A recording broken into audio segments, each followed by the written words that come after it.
देखिए, हर जंग की एक कीमत होती है और यह कीमत सिर्फ वो दो देश नहीं चुकाते जो इसमें शामिल होते हैं, बल्कि पूरी दुनिया को इसका नतीजा भुगतना पड़ता है। रूस यूक्रेन वॉर का परिणाम दुनिया देख चुकी है। अब हमास इजराइल युद्ध का अगर विस्तार हुआ तो क्या होगा, खासकर भारत पर क्या असर पड़ेगा, आपको दिखाते हैं खास रिपोर्ट।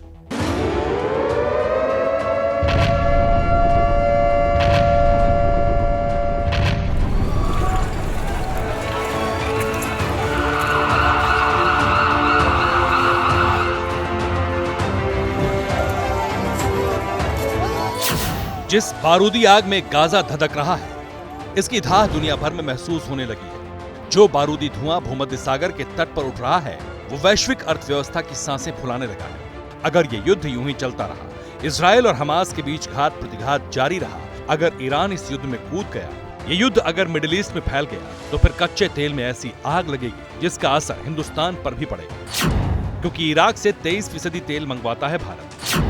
सऊदी अरब से 13% तेल आयात होता है। अगर ईरान युद्ध में शामिल हुआ तो दुनिया भर में कच्चे तेल की कीमत बढ़ जाएगी और फिर इसका असर उन देशों पर पड़ेगा जहां से भारत तेल आयात करता है। कच्चे तेल की कीमत में बढ़ोतरी का मतलब है पेट्रोल डीजल के दाम में उफान। तेल में आग लगने से डॉलर के मुकाबले भारतीय रुपया कमजोर होगा। 5G कनेक्टिविटी का विस्तार लटक सकता है। युद्ध के कारण आयात निर्यात प्रभावित होगा, जिसकी वजह से डायमंड ज्वेलरी का कारोबार प्रभावित होगा। इसके अलावा दवा समेत भारत के कारोबार पर बुरा असर पड़ सकता है। इतना ही नहीं, G20 में प्रस्तावित India middle east Europe economic corridor में देरी हो सकती है। तो यकीनन हमारी अर्थव्यवस्था पे इसका फर्क पड़ेगा, क्योंकि इजराइल से भी हमारे सामरिक तौर पे और एग्रो बेस्ड काफ़ी कॉन्ट्रैक्ट्स हैं या करार हैं, वो सारे इम्पैक्ट होंगे।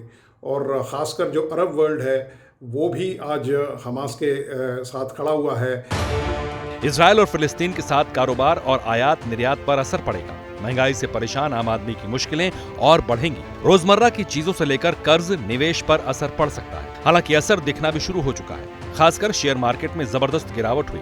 करीब 20 लाख करोड़ रुपए निवेशकों के डूब गए। यूं तो इसे अमेरिकी असर बताया जा रहा है, लेकिन अमेरिका भी युद्ध में परोक्ष रूप से शरीक है। यही वजह है कि इसे भी युद्ध से जोड़कर देखा जा रहा है।